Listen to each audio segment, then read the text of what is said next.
Ito yung guys yung aking ano. Yung aking ampon. Ayan o. Sugaran. Doon ka. Bakit nandiyan ka?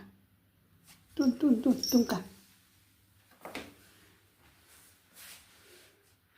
Ito yung guys yung bahay niya dyan. Diyan siya natutulog.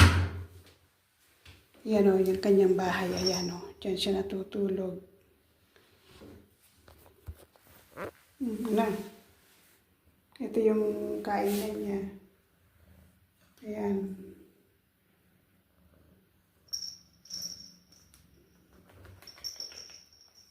Nagkaroon ako ng ampon.